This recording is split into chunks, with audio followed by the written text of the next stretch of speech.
ஷைத்தானுடைய குதிரை என்று சொன்னால் என்னவென்று சொன்னால் பல்லதி யுகாமிரு அவ் யுராஹினு அலைஹா, அந்த குதிரையை வச்சு குதிரை பந்தயம் நடத்துறாரு. அல்ல அந்த குதிரையின் மீது ஏறி பெருமை பாராட்டுகின்றார், அந்த குதிரையை வைத்து உலகத்தை சம்பாதிக்கின்றார் என்று இருந்தால் அந்த குதிரை இந்த ஷைத்தானுக்குரியது. அதாவது ஷைத்தானுடைய வழியிலே இவர் சென்று கொண்டிருக்கின்றார், அதற்குரிய தண்டனைக்குரியவராக ஆகிவிடுவார். குதிரை வச்சிருக்கிறது குதிரை பந்தயத்துக்காண்டி குதிரையை விடுறாருன்னு சொன்னா அது ஹராமாச்சு என்பதையும் ரசூலுல்லாஹி ஸல்லல்லாஹு அலைஹி வஸல்லம் சொல்லுகின்றார். அம்மா பர்சுல் இன்சான், மனிதனுக்குரிய குதிரை என்று சொன்னால்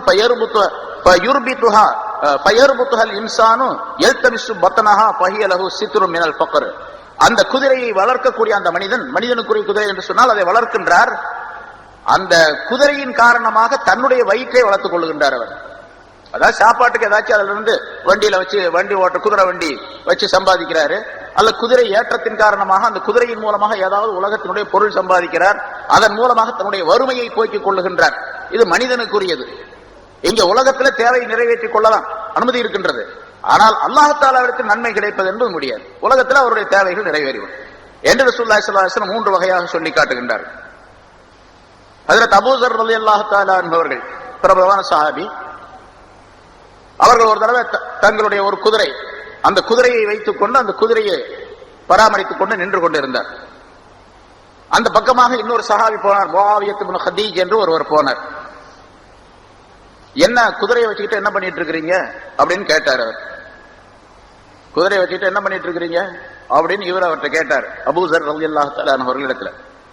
ஹஜ்ரத் அபூ ஸர் ரலியல்லாஹு தஆலா சொன்னார்கள், இன்னி அظن அன்ன ஹாதல் ஃபர்ஸ கத் உஸ்துஜீப லஹு தாவத்துஹு. இந்த குதிரை இருக்குதே, இது ஒரு துஆ கேக்குது, அந்த துஆ அல்லாஹ் தஆலா ஏற்றுக்கொள்வான்னு நான் நினைக்கிறேன் அப்படின்னு சொன்னார். குதிரை துஆ கேக்குது, அதை அல்லாஹ் ஏற்றுக்கொள்வான்னு நான் நினைக்கிறேன் அப்படின்னு சொன்னார். அவ குதிரை துஆ கேக்குதா, மிருகங்கள்லாம் எப்படி துஆ கேட்கும், மிருகங்களுடைய துஆ என்ன அப்படின்னு அவர் கேட்டார். முஆவியா அப்படிங்கிறவர் கேட்டார். அவர் சொன்னார், ஹஜ்ரத் அபூ ஸர் ரலியல்லாஹு தஆலா அவர்கள் சொல்லுகின்றார்கள், வல்லதி நஃப்ஸி பியதிஹி, யாருடைய கை வசத்திலே என்னுடைய உயிர் இருக்கின்றதோ அந்த ஒருவனின் மீது சத்தியமாக, மாமின் ஃபர்ஸின் இல்லா வஹுவ யதுஉ குல்ல ஸஹரின், எந்த குதிரையும் சஹருடைய நேரத்துல இப்படி துஆ கேட்காமல் இருப்பதில்லை. எல்லா குதிரையும் இப்படி துஆ கேக்குது. எப்படி கேக்குதுன்னு கேட்டா, அல்லாஹும்ம அன்த ஹவ்வல்தனி அப்தம் மின் இபாதிக, யா அல்லாஹ் உன்னுடைய அடியார்களில் இருந்து ஒரு அடியானுக்கு என்னை நீ கொடுத்திருக்கின்றாய், அன்பளிப்பாக கொடுத்திருக்கிறாய். ஷஹர் நேரத்துல துஆ கேக்குதுங்க, என்னை அன்பளிப்பாக அவனுக்கு உன்னுடைய அடியானுக்கு நீ கொடுத்திருக்கின்றாய். வஜஅல்த ரிஸ்கி பியதிஹி, என்னுடைய உணவை அவருடைய கையில வச்சிருக்கிறாய், என்னுடைய உணவை அவருடைய கையிலே நீ வைத்திருக்கின்றாய். ஆகவே ஃபஜஅல்னி அஹப்ப இலைஹி மின் அஹ்லிஹி வ மாலிஹி வ வலதிஹி, அந்த மனிதருக்கு, என்னுடைய எஜமா இருக்காருல்ல, அவருக்கு என்னை நீ பிரியமாக்கி வைப்பாயாக, என் மீது அவருக்கு பிரியம் கொள்ளக்கூடிய மஹப்பத்து கொள்ளக்கூடிய சூழ்நிலையை உருவாக்கி வைப்பாயாக. அவர் தன்னுடைய மனைவியை விட, தன்னுடைய மக்களை விட, தன்னுடைய பொருளை விட, எல்லாவற்றை விட என்னை அதிகமாக நேசிக்கக்கூடிய தன்மையை நீ உருவாக்கி வைப்பாயாக என்று அந்த குதிரை துஆ கேட்குது. அந்த துஆவின் காரணமாக நான் இந்த குதிரையை பராமரிச்சுக்கிட்டு இருக்கிறேன் அப்படின்னு அவர் சொன்னார். அபூ ஸர் ரலியல்லாஹு தஆலா அன்ஹு சொன்னார். எவ்வளவு பெரிய விஷயம் பாருங்க. ரசூலுல்லாஹி ஸல்லல்லாஹு அலைஹி வஸல்லம் அவர்கள் சொல்லிக் கொடுத்ததின் காரணமாக ஒரு மிருகத்தை, ஒரு வாயில்லாத ஜீவன் அப்படின்னு நம்ம சொல்றோம், அந்த மிருகத்தை பராமரிக்கக்கூடிய தன்மையில எவ்வளவு பெரிய தக்வா உடையவர்களாக சஹாபாக்கள் இருந்திருக்கின்றார்கள் அப்படிங்கிறதுக்கு இந்த ஹதீஸ் பெரிய ஆதாரமாக ஆக்கப்பட்டு இருக்கின்றது. துஆ கேக்குது, இதை யார் சொல்லி கொடுத்திருப்பா? ரசூலுல்லாஹி ஸல்லல்லாஹு அலைஹி வஸல்லம் சொல்லி இருப்பாங்க. அப்படி சொன்னதின் காரணமாக அந்த குதிரையை இப்படி பராமரித்துக் கொண்டிருக்கின்றார் என்று சொன்னால் அது அல்லாஹ் தஆலாவுடைய தக்வாவை காட்டக்கூடியதாக அமைந்திருக்கு, சஹாபாக்களுடைய தக்வாவை காட்டக்கூடியதாக அமைந்திருக்கின்றது. அதே மாதிரி மற்றொரு ஹதீஸ் ஸல்லல்லாஹு அலைஹி வஸல்லம் சொன்னார்கள், அல் கைல் மஅகூதுன் ஃபீ நவாசிஹில் கைர், குதிரை இருக்கின்றதே அது, அதனுடைய நெற்றி முடியிலே நன்மைகள் முடிச்சு போடப்பட்டு இருக்கின்றன, நன்மைகள் முடிச்சு போடப்பட்டு வைக்கப்பட்டு இருக்கின்றன. கியாமத் நாள் வரைக்கும் அது இருக்கும். வஅஹ்லுஹா முஆனூன அலைஹா, அந்த குதிரையை வளர்க்கக்கூடியவர்கள் அந்த குதிரையின் காரணமாக உதவி செய்யப்படக்கூடியவர்களாக இருப்பார்கள். வமன் ரபத ஃபர்ஸன் ஃபீ ஸபீலில்லாஹ், எவர் ஒருவர் அல்லாஹ்வுடைய பாதையிலே ஒரு குதிரையை தயார் நிலையில் வைத்திருந்தால், கானத்தின் நஃபகத்து அலைஹி, அதனுடைய செலவினங்கள், அந்த குதிரைக்குரிய செலவினங்கள் இவர் மீது பொறுப்பார் என்றதாக ரசூலுல்லாஹி ஸல்லல்லாஹு அலைஹி வஸல்லம் மற்றொரு ஹதீஸிலே சொல்லுகிறார். குதிரை வளர்க்கக்கூடியவருக்கு நிறைய நன்மைகள் இருக்கு, குதிரையுடைய பொறுப்பு, அதை பராமரிப்பை ஒரு பார்த்துக்கணும். அதுக்கு தீனி கொடுக்காம நன்மை கிடைக்கும் அப்படின்னு சொல்லி எதிர்பார்க்க கூடாது. குதிரைக்கு தீனி கொடுக்கணும், சரியா பராமரிக்கணும், தயார் நிலையில வைத்திருக்கணும், அப்போது அந்த நன்மை கிடைக்கும் என்பதை குறிப்பிடுகின்றார்கள். அதனால ஹஜ்ரத் உர்வத்துல் பாரிகி ரலியல்லாஹு தஆலா என்ற ஒரு சஹாபி, அவரிடத்தில் 70 குதிரை இருந்துச்சான். 70 குதிரையும் வேற எதுக்குமே பயன்படுத்த மாட்டார். ஜிஹாத் வந்துச்சுன்னு தூக்கிட்டு போவார், கொண்டு போவார். அது தவிர வேற எந்த பயன்பாட்டுக்கும் அந்த 70 குதிரை ஒன்ன கூட எடுக்க மாட்டார். அப்படிப்பட்ட ஒரு சஹாபி இருந்தார். குதிரையில ஆண் குதிரை நல்லதா பெண் குதிரை நல்லதா அப்படின்னா அதுக்கும் உலமாக்கள் பல ஹதீஸ்களின் மூலமாக ஆதாரம் தருகின்றார்கள். பெண் குதிரை இருப்பது நல்லது அப்படின்னு சொல்றாங்க. ஏன்னா பெண் குதிரையாக இருந்தால் அது குட்டி போடும் திரும்ப. ஆண் குதிரையா இருந்தால் அது பாட்டு பேசாம இருக்கும். பெண் குதிரை எங்க இருக்கோ அங்க குட்டி போட்டு போயிடுது. இவருக்கு கிடைக்காது. அதனால பெண் குதிரையாக இருந்தால் அது மறுபடியும் குட்டி போட்டு அந்த குதிரைகள் அதிகமாக கூடிய சூழ்நிலை இருக்கும். அதனால பெண் குதிரைகள் நல்லது, மிகச் சிறந்தது என்பதாக ஹஜ்ரத் இக்ரிமா ரலியல்லாஹு தஆலா அவர்கள் சொல்லுகின்றார்கள், பெண் குதிரை இருக்கின்றதே அதை வளர்ப்பது கன்ஸ், அது ஒரு கருவூலம், ஒரு பொக்கிஷம், பெரிய பொக்கிஷம். அது அதனுடைய பத்தனுகா கன்சும், அதனுடைய வயிறு அது ஒரு பொக்கிஷம் அப்படின்னு சொன்னா அதன் மூலமாக பொக்கிஷம் கருவூலத்தை போன்றுள்ள களஞ்சியத்தை போன்றுள்ள தன்மைகளை பொருள்களை பெற்றுக் கொள்ளுகிறார் என்பதாக பொருளாகும். அதனுடைய முதுகு, அதன் மீது இருக்கக்கூடிய அந்த முதுகு பகுதி இருக்கின்றதே அது இஸ்ஸுன், அது கண்ணியத்தை தரக்கூடியதாகும். போருக்காக வேண்டி ஜிஹாதுக்காக வேண்டி குதிரையின் மீது ஏறி சென்றால் அது மனிதனுக்கு இஸ்ஸத்தை தரக்கூடியது என்பதை குறிப்பிடுகின்றார்கள். ஏன்னு கேட்டா ஜிப்ரீல் அலைஹிஸ்ஸலாம் சில நேரங்களில் போர்க்களத்திலாம் குதிரையில தான் வருவாங்க. ஜிப்ரீல் அலைஹிஸ்ஸலாம், மற்ற சஹாபாக்கள் மற்ற மலக்குகளும் வருவாங்க. ஜிப்ரீல் அலைஹிஸ்ஸலாம் வரக்கூடிய குதிரை பெண் குதிரையில தான் வருவாங்க. ஸல்லல்லாஹு அலைஹி வஸல்லம் சொல்லி இருக்கின்றார்கள், சஹாபாக்கள் அறிவிக்கின்றார்கள், ஜிப்ரீல் அலைஹிஸ்ஸலாம் அவர்கள் வரக்கூடிய குதிரையில வந்தாங்கன்னு சொன்னா அந்த குதிரை பெண் குதிரையாகத்தான் இருக்கும் என்பதாக சொல்லப்பட்டிருக்கின்றது. அதனால அந்த குதிரை மிகச் சிறந்தது, பெண் குதிரை மிகச் சிறந்தது என்பதாக குறிப்பிடப்படுகின்றது. அதனால அல்லாஹ் தஆலா பொதுவாக குதிரைகள் போர்க்களங்களிலே பயன்படுத்தக்கூடிய குதிரைகள், அதே போன்று வளர்க்கப்படக்கூடிய சில குதிரைகளை பற்றி சத்தியமிட்டு குதிரைகள் மீது சத்தியமாக என்று சொல்லி மனிதனுடைய நிலையை குர்ஆனிலே அல்லாஹ் தஆலா பல இடங்கள்ல சொல்றான். இந்த ஆயத்தை எல்லாத்துக்கும் தெரியும். வல் ஆதியாத்தி தபஹா வல் மூரியாத்தி கதஹா வல் முகீராத்தி சுபஹா ஃபஅஸர்ன பிஹி நகஆ ஃபவஸத்ன பிஹி ஜம்ஆ. 5 விதமான குதிரைகள் அல்லாஹ் தஆலா அங்க சொல்றான். குதிரைகளை தான் சொல்றான் அந்த ஆயத்துல, சத்தியமிட்டு சொல்லுகின்றான். வல் ஆதியாத்தி தபஹன், மூச்சு திணறக்கூடிய அளவிலே, மூச்சு திணற மிக வேகமாக ஓடக்கூடிய குதிரைகளின் மீது சத்தியமாக. குதிரைகள் மீது சத்தியம் செய்யறான் அல்லாஹ் தஆலா. மூச்சு திணற மாதிரி ஓடுது போர்க்களத்துல, போருக்காக ஜிஹாதுக்காக. அப்படிப்பட்ட குதிரைகளின் மீது சத்தியமாக. ஃபல் மூரியாத் கதஹன், கால்களை வேகமாக, கால் குழம்புகளை வேகமாக அடித்து தரையிலே அடித்துக் கொண்டு ஓடுவதின் காரணமாக நெருப்பு தெரிப்பதை போன்று ஓடக்கூடிய குதிரைகள், நெருப்பு தெரிப்பதை போன்று ஓடக்கூடிய குதிரைகளின் மீது சத்தியமாக. ஃபல் முகீராத்தி சுபஹன், அதிகாலை நேரத்திலே எதிரிகளுடைய கூட்டத்தில் நுழைந்து எதிரிகளை வென்று அங்கு இருக்கக்கூடிய பொருள்களை எல்லாம் கொள்ளையடிக்கக்கூடிய குதிரைகளின் மீது சத்தியமாக. ஃபஅஸர்ன பிஹி நகஅன், புழுதியை கிளப்பிக் கொண்டு ஓடக்கூடிய குதிரைகளின் சத்தியமாக மீது சத்தியமாக. புழுதியை கிளப்பிக் கொண்டு ஓடக்கூடிய குதிரைகளின் மீது சத்தியமாக. ஃபவஸத்ன பிஹி ஜம்அன், பெரும் கூட்டம், எதிரிகளுடைய பெரும் கூட்டத்தினுடைய நடுவிலே புகுந்து போரிடக்கூடிய குதிரைகளின் மீது சத்தியமாக அப்படின்னு குதிரைகள் மீது அல்லாஹ் தஆலா சத்தியம் செஞ்சு என்ன சொல்றான் அப்புறம்? அதான் பின்னால் கஷ்டமான விஷயம்.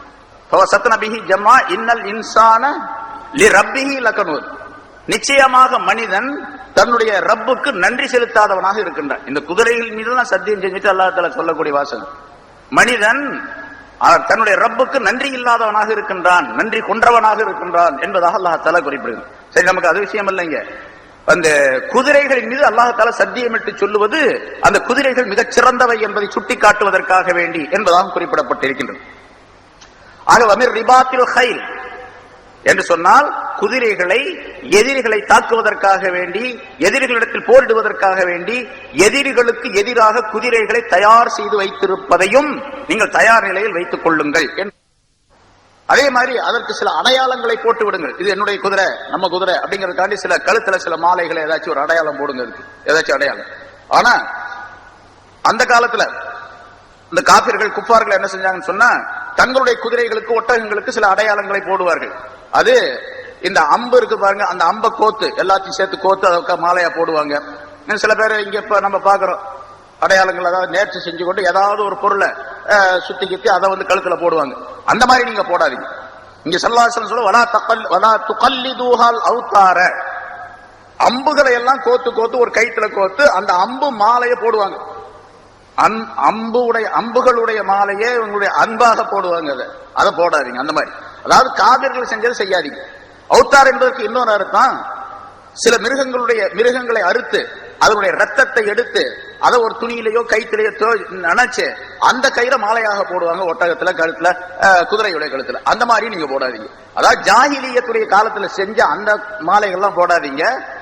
அதுக்கு அடையாளத்துக்காக ஏதாச்சும் ஒரு மாலையை போடலாம் என்று ஆசனம் சொல்லிட்டு, வலைக்கும் பிக்குல்லி குமைத்தின் அகர்ற முஹஜ்ஜலின், நீங்கள் இந்த மாதிரி குதிரைகளை எல்லாம் பற்றி பிடித்துக் கொள்ளுங்கள், அதாவது பயன்படுத்திக் கொள்ளுங்கள், அல்லது வாங்கி வைத்துக் கொள்ளுங்கள் என்பதாக பொருளாகும். 3 விதமான குதிரைகளை சொல்லுகின்றார்கள். குமைத் என்று ஒரு வார்த்தையை சொல்லுகின்றார்கள். அது அதனுடைய நிறம் கருப்பும் சிகப்பும் கலந்ததாக இருக்கும். கருப்பும் சிகப்பும் கலந்ததாக இருக்கக்கூடிய நிறமுள்ள குதிரையை நீங்கள் பற்றி பிடித்துக் கொள்ளுங்க. அந்த குதிரையை நீங்க வாங்கிடுங்க. அகர்ற, முகத்துல மட்டும் வெள்ளை இருக்கும், அந்த மாதிரி குதிரையும் நீங்கள் வாங்கிக் கொள்ளுங்கள், பயன்படுத்திக் கொள்ளுங்கள். முஹஜ்ஜல், அதனுடைய கால்களில் மட்டும் வெள்ளை இருக்கும், காலில் மட்டும் வெள்ளை இருக்கும். முகத்துல இருக்காது, காலில் மட்டும் இருக்கும். முகத்திலையும் 4 காலையும் வெள்ளை இருந்துச்சுன்னு சொன்னா அந்த குதிரை ரொம்ப உயர்ந்த குதிரை, ரொம்ப விலையும் உயர்ந்தது, மிக சிறந்த குதிரை என்பதாக சொல்லப்படும். அந்த குதிரைக்கு பேர் தான் பஞ்சகல்யாணி அப்படின்னு சொல்லுவாங்க. பஞ்ச கல்யாணி பஞ்சு அப்படின்னு சொன்னா 5 இல்லையா, பஞ்சு அப்படிங்கிறது 5 இடத்துல வெள்ளை இருக்கும். அதுக்கு 4 காலில் இருக்கு, நெற்றியில இருக்கும். அந்த குதிரை பஞ்ச கல்யாணி குதிரை, மிக உயர்ந்த குதிரை. அந்த குதிரை யாராவது வச்சிருந்தா அவர் மிகப்பெரிய பணக்காரராக ஆகி விடுவார் என்ற நம்பிக்கையெல்லாம் இருந்தது. உண்மையிலே அப்படித்தான், மிகப்பெரிய வசதி உள்ளவர் தான் அதை வச்சிருப்பார். ஏன்னா விலை உயர்ந்ததாக இருக்கும். அதனால சரி, இங்க சொல்லப்படுறது முஹஜ்ஜல் அப்படின்னு சொன்னா கால்கள் மட்டும் வெள்ளையா இருக்கும். அதனால ரசூலுல்லாஹி ஸல்லல்லாஹு அலைஹி வஸல்லம் ஒலு செய்தவர்களுடைய இந்த ஒலுவுடைய உறுப்புகள் கியாமத் நாளிலே பிரகாசமாக இருக்கும், இலங்கிக் கொண்டிருக்கும், பிரகாசமாக இருக்கும். அந்த ஒலு செய்து இலங்கிக் கொண்டிருக்கக்கூடிய உறுப்புடைய அந்த மனிதர்கள் கியாமத்தினால அவர்களை உர்ரம் முஹஜ்ஜலீன் என்று அழைக்கப்படுவார்கள். அவர்கள் இங்க அகர் என்ற ஒரு வார்த்தை, முஹஜ்ஜல் என்ற ஒரு வார்த்தை, ரெண்டையும் சொல்லுகின்றார்கள். அகர் என்பதற்கு முகத்துல வெள்ளை, நெத்தியில வெள்ளை இருக்கும். முஹஜ்ஜல் என்பதற்கு 4 காலில் வெள்ளை இருக்கும். ரெண்டும் சேர்ந்து வெள்ளையா இருக்கும். ஒலு செய்த மனிதர்கள் கியாமத்தினால ஒலு செய்தனுடைய அடையாளமாக முகத்திலும் மற்ற இடங்களிலும் இதே மாதிரி எல்லாம் கை காலு, 2 கை 2 காலு, முகம், இது எல்லாம் வெள்ளையா இருக்கும். வெள்ளையா இருக்குன்னு சொன்னா வெள்ளை மாதிரி இருக்காது, அதாவது குஷ்டரோகம் முடிச்ச மாதிரி இருக்காது. அது ஒளியாக இருக்கும் அப்படின்னு அர்த்தம், பிரகாசமாக இருக்கும். அது பார்க்கும் போதே தெரிஞ்சு கொள்வார்கள். அதாவது ஸல்லல்லாஹு அலைஹி வஸல்லம் கேட்டாங்க, சஹாபாக்கள் கேட்டாங்க, யா ரசூலுல்லாஹ், கோடிக்கணக்கான மக்கள் இருப்பாங்களே கியாமத்தினால அந்த மஹ்ஷர் மைதானத்துல, உங்களுடைய உம்மத்துகளை எப்படி அடையாளம் தெரிஞ்சுக்குவீங்க, மூமின்களை எப்படி அடையாளம் கண்டுகொள்வீர்கள் அப்படின்னு கேட்டாங்க. அப்ப ரசூலுல்லாஹி ஸல்லல்லாஹு அலைஹி வஸல்லம் விளக்கம் சொல்றாங்க, என்னுடைய உம்மத்தினர் ஒலு செய்ததின் காரணமாக அவர்கள் உர்ரம் முஹஜ்ஜலீன்களாக இருப்பார்கள், அதை வச்சு நான் தெரிஞ்சுக்குவேன் அப்படின்னு சொன்னாங்க. அப்ப தொழுதாத்தானே, தொழுகலன்னு சொன்னா எப்படி உர்ரம் முஹஜ்ஜலீனா வர முடியும்? தொழுதாத்தான் முகம் பிரகாசமா இருக்கும், கை காலெல்லாம் பிரகாசமா இருக்கும். ரசூலுல்லாஹி ஸல்லல்லாஹு அலைஹி வஸல்லம் அடையாளம் கொண்டு, இவர் நம்ம உம்மத்தை சேர்ந்தவர், வா கூப்பிட்டு போலாம் இவரை அப்படின்னு கூப்பிட்டு போயிடுவாங்க. இல்லைன்னா கிடைக்காது, தொழுகாதவங்களுக்கு எல்லாம் கிடைக்காது. அதுக்கு நேர் மாத்தமா தொழுகாதவங்களுக்கு இருட்டா இருக்குன்னு அர்த்தம். இப்படித்தான் வைக்கணும். அது தொழாதவர்களுக்கெல்லாம் அந்த இடம்லாம் இருட்டா தான் இருக்கும். அப்படி சரி, இங்க குதிரைக்கு சொல்லுகின்றார்கள். அந்த மாதிரி 3 விதமான குதிரைகள், கருப்பும் சிகப்பும் கலந்த குதிரைகள், அதே மாதிரி நெத்தியில வெள்ளை உள்ள குதிரை, 4 காலில் வெள்ளைகள் உள்ள குதிரை.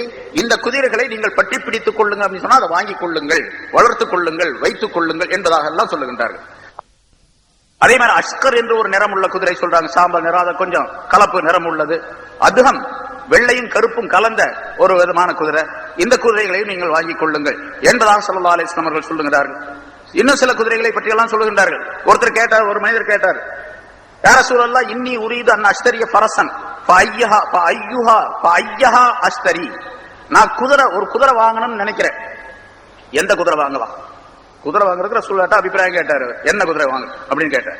ஸல்லல்லாஹு அலைஹி வஸல்லம் சொன்னார்கள், இஸ்தரி அதுஹம அர்சம முஹஜ்ஜலா அப்படின்னு சொன்னாங்க. நீ அந்த கருப்பும் வெள்ளையும் கலந்த அந்த குதிரையை வாங்கு. அதே மாதிரி அர்சம் அப்படின்னு சொன்னா அது சில நிறம், 2-3 நிறம் கலந்த குதிரை, அதை வாங்கு.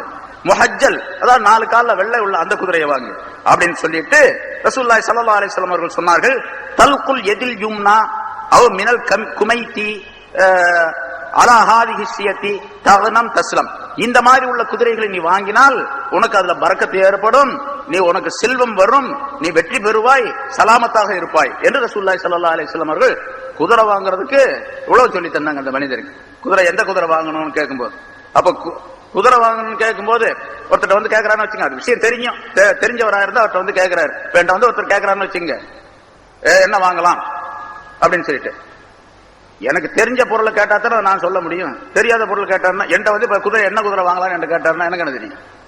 குதிரை எந்த குதிரை ரசூலுல்லாஹி ஸல்லல்லாஹு அலைஹி வஸல்லம் சொன்னதை வச்சு வேணா சொல்லலாம்.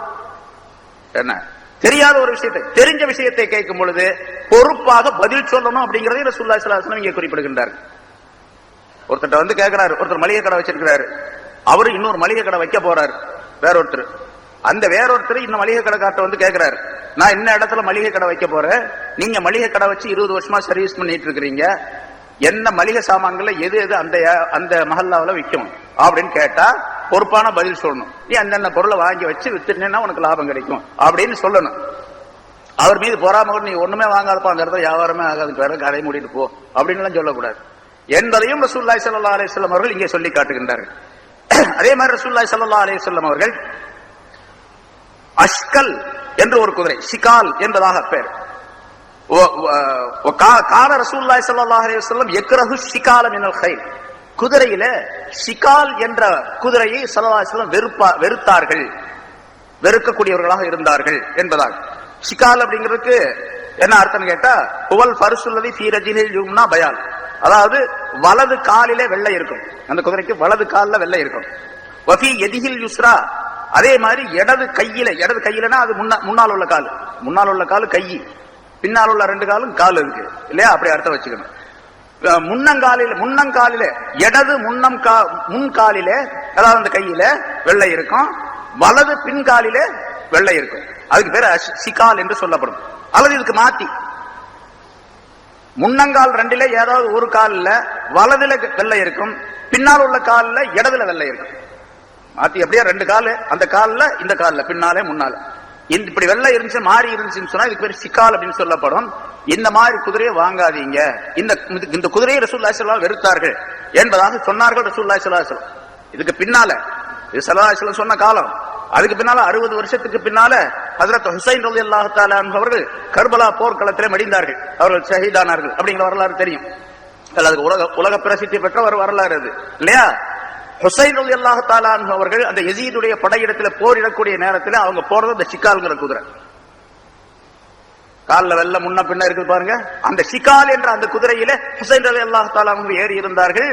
அதன் காரணமாக ஸல்லல்லாஹு அலைஹி வஸல்லம் வெறுத்த குதிரை அதில் ஷஹீதானார்கள் அந்த குதிரையின் மீது இருந்து என்பதாக சொல்லப்பட்டிருக்கின்றது. குதிரை சம்பந்தப்பட்ட ஏராளமான விளக்கங்கள் ஒன்னல்ல ரெண்டல்ல நிறைய இருக்கின்றன. இப்படி குதிரைகள் சம்பந்தமாக அல்லாஹ் தஆலா சொல்லுவதின் காரணமாக, ஸல்லல்லாஹு அலைஹி வஸல்லம் சொல்லி இருப்பதின் காரணமாக அல்லாஹ் தஆலா இங்கே குதிரையை குறிப்பிடுகின்றான். வமிர் ரிபாத்தில் கைல் வஅஇது லஹும், அந்த எதிரிகளை தாக்குவதற்காக நீங்கள் தயார் நிலையில் இருங்கள். மஸ்ததாஅத்தும் மின் குவ்வத்தின் வமிர் ரிபாயத்தில் கைலி, சக்தியை வளர்த்துக் கொள்வதின் மூலமாகவும் குதிரைகளை தயார் நிலையில் வைத்திருப்பதின் மூலமாகவும் இயன்ற அளவு அவர்களை தாக்குவதற்கு நீங்கள் தயாராக இருங்கள். இதன் மூலமாக இந்த சக்தியையும் குதிரை நிலையையும் தயார் செய்து வைத்துக் கொள்வது. துர்ஹிபூன பிஹி அதுவல்லாஹி வ அதுவக்கும், இதை ஏன் வச்சு சக்தி தயார் பண்றது, குதிரை ஏன் வச்சுக்கணும் அப்படின்னு கேட்டா, அல்லாஹ்வுடைய எதிரியையும் உங்களுடைய எதிரிகளையும் அதன் மூலமாக நீங்கள் பயமுறுத்தாட்டுவதற்காக வேண்டி, அவர்களுக்கு ஒரு எச்சரிக்கை செய்து பயம் காட்டுவதற்காக வேண்டி. அவர்களை மட்டுமல்ல, இப்ப உங்களுக்கு முன்னால இருக்கக்கூடிய மக்கா மதீனாவில் இருக்கக்கூடிய காபிர்கள் உங்களோட சண்டை போட்டுக்கிறவங்க மட்டுமல்ல, வஆகரீன மின் தூனிஹிம், இவர்கள் அல்லாதவர்களுக்கும் நீங்கள் பயமுறுத்தாட்டுவதற்காக, அல்லாதவர்களையும் பயமுறுத்தாட்டுவதற்காக. இவர்கள் அல்லாதவர்கள் அப்படின்னு சொன்னா அதுக்கு பல அர்த்தங்கள் சொல்லப்பட்டிருக்குது. அந்த காலத்தில் அந்த நேரத்தில் சொல்லப்பட்ட அர்த்தம் என்னன்னு கேட்டால் முஃபஸ்ஸிர்கள் குறிப்பிடுகின்றார்கள், முன்னால் இருக்கக்கூடிய மக்காவாசிகள் மதீனாவாசிகள் இந்த யூதர்கள் இருக்காங்க, இவங்களுக்கு எல்லாம் பயம் காட்டுறதுக்காக வேண்டி. அதே போல உங்களுக்கு தெரியாத, உங்களுக்கு கண்ணுக்கு மறைவாக இருக்கக்கூடிய ரோம் நாட்டுக்காரர்கள், பாரசீக நாட்டுக்காரர்கள், இவர்கள் எல்லாம் இஸ்லாத்தை எதிர்த்து கொண்டிருக்கின்றார்கள், அவர்களுக்கும் பயம் காட்டுவதற்காக வேண்டி நீங்கள் தயார் நிலையில வைத்துக் கொண்டிருங்கள். அந்த ஆகரீன மின் தூனிஹிம், இவர்கள் அல்லாதவர்கள், லா தஅலமூன், அவர்களை நீங்க அறிய மாட்டீர்கள், அவங்க எப்படிப்பட்டவங்க அப்படின்னு உங்களுக்கு தெரியாது. அல்லாஹு யஅலமுஹும், அல்லாஹ் தஆலா அவர்களை அறிவான் என்று அல்லாஹ் தஆலா அவர்களை சொல்றார். அதே மாதிரி இது கியாமத் நாள் வரைக்கும் பொருத்தமா. இந்த தயார் நிலையில் வைத்துக் இந்த சக்தியையும் குதிரையையும் அதே மாதிரி ஆயுதங்களை தயார் செய்து தயார் நிலையில் வைத்துக் கொள்வது இருக்கின்றதே, அதை எதிரிகளை பயம் காட்டுவதற்காக, எதிரிகளுக்கு ஒரு அச்சம் ஊட்டுவதற்காக வேண்டி செய்யக்கூடிய வேலை அது. அப்பொழுது மட்டுமல்ல, இனிமேல் கியாமத் நாள் வரைக்கும் அந்த யார் வருவாங்களோ அவங்க உங்களுக்கு தெரியாது, எனக்கு தெரியும் என்று அல்லாஹ் தஆலா சொல்லுகின்றார். நம்ம பார்க்கிறோம், அதுக்காண்டி தயார் நிலையில் இருக்கணும். ஆனா அதே நேரத்தில் எப்படி செய்யணும், எந்த முறையில செய்யணும், எப்படி செய்தால் நமக்கு தீமைகள் ஏற்படாமல் இருக்கும், எப்படி செய்தால் அடுத்தவர்கள் நம்மை இடையூறுக்கு உள்ளாக்காத நிலை ஏற்படும் என்பதையெல்லாம் கவனத்தில் கொண்டு செய்ய வேண்டும். நமக்கு இடையூறு ஏற்படக்கூடிய நிலை ஏற்பட்டு அதன் காரணமாக சமுதாயத்திற்கே தீங்கு ஏற்படக்கூடிய நிலையை உருவாக்கிக் கொள்ளக்கூடாது. இதெல்லாம் சொல்லப்பட வேண்டிய நிறைய கருத்துக்கள் இருக்கின்றன, அதை கவனித்து செய்ய வேண்டும். அப்படி செய்வதாக இருந்தால் உலமாக்களிடத்தில் இந்த ஆயத்தை வைத்து, இந்த ஆயத்துக்கு என்ன கருத்துகளோ அந்த கருத்தை முன்வைத்து அந்த வேலையை செய்யக்கூடியவர்களாக இருக்க வேண்டும் என்பதும் பொருளாகும். அடுத்து அல்லாஹ் தஆலா சொல்லுகின்றான், வமா துன்ஃபிகு மின் ஷைஇன் ஃபீ ஸபீலில்லாஹ் யுவஃபா இலைக்கும் வ அன்தும் லா துظلمون. அல்லாஹ்வுடைய பாதையிலே எந்த பொருளை நீங்கள் செலவு செய்தாலும் அது உங்களுக்கு நிறைவேற்றப்படும், அதற்குரிய கூலி, அதற்குரிய நன்மைகள் உங்களுக்கு நிறைவேற்றப்படும். வ அன்தும் லா துظلمون, நீங்கள் அநீதி இழைக்கப்பட மாட்டீர்கள், உங்களுக்கு அல்லாஹ் தஆலா அநியாயம் செய்ய மாட்டார். பொதுவாக எந்த பொருள், நீங்க குதிரையோ சக்தியோ அம்பெரியறதோ இது பண்றதோ ஆயுதங்களோ பொருளோ எதுவா இருந்தாலும் சரி, ஒரு சின்ன விஷயமா இருந்தாலும் சரி. முன்னால ஒரு ஆயத்து சொல்ல சூரத்து தௌபாவுல வந்திருக்கு நினைக்கிறேன், சூரத் தௌபா. அதாவது ஒரு போர்க்களத்திற்காக ஒருத்தர் போறாரு, குதிரையில ஏறி போறாரு என்று சொன்னால் அந்த குதிரை போடக்கூடிய சாணம், அது பெய்யக்கூடிய மூத்திரம், அதாவது பீஷாப், அது போடக்கூடிய எல்லா விதமான இது, அதனுடைய உடலிலிருந்து வழியக்கூடிய வேர்வை, அதன் மூலமாக ஏற்படக்கூடிய எல்லா பொருள்களும் மீசான் என்ற தராசிலே இவருக்கு நன்மை தட்டில கனமாக்கப்படும்.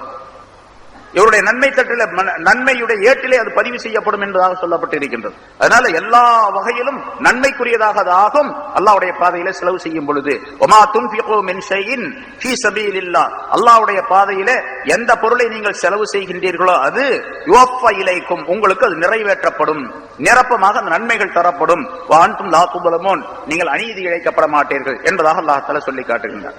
ஆக சஹாபாக்களுடைய மிக உயர்வான அந்தஸ்தையும், சஹாபாக்கள் எப்படியெல்லாம் இந்த தீனுக்காக வேண்டி உழைத்தார்கள், போரிட்டார்கள் என்பதையும் அல்லாஹ் தஆலா சொல்லி காட்டி அவர்களை மதிக்க வேண்டும் என்பதையும் அல்லாஹ் தஆலா குறிப்பிடுகின்றான். அதே போன்று தீனை காப்பாற்றுவதற்காக வேண்டி, தீனை உயிர்ப்பிப்பதற்காக வேண்டி, தீனுடைய காரியங்கள் மக்களுக்கு மத்தியிலே பிரபலமாக ஆக்கப்பட வேண்டும் என்பதற்காக வேண்டி எல்லாரும் முயற்சி செய்ய வேண்டும், அவர்களுடைய சக்திக்கு தக்கவாறு என்பதையும் அல்லாஹ் தஆலா இதன் மூலமாக குறிப்பிடுகின்றார். அத்தகைய நல்ல பண்புகளை நம் அனைவருக்கும் அல்லாஹ் தஆலா தந்தருள்வானாக. வாஹிர் தஅவானா அல்ஹம்துலில்லாஹி ரப்பில் ஆலமீன். يا أيها النبي حسبك الله ومن اتبعك من المؤمنين يا أيها النبي حرض المؤمنين على القتال إن يكن منكم 20 صابرون يغلبوا 200 وإن يكن منكم 100 يغلبوا 1000 من الذين كفروا بأنهم قوم لا يفقهون الآن خفف الله عنكم وعلم أن فيكم ضعفا وإن يكن منكم 100 صابرة يغلبوا 200 وإن يكن منكم 1000 يغلبوا 2000 بإذن الله والله مع الصابرين. صدق الله العظيم. எதிரிகளில் யாரேனும் சிலர், ஒரு சமுதாயத்தினர், ஒரு கூட்டத்தினர் உங்களிடத்தில் சமாதான ஒப்பந்தம் செய்வதற்காக வேண்டி முற்பட்டால்,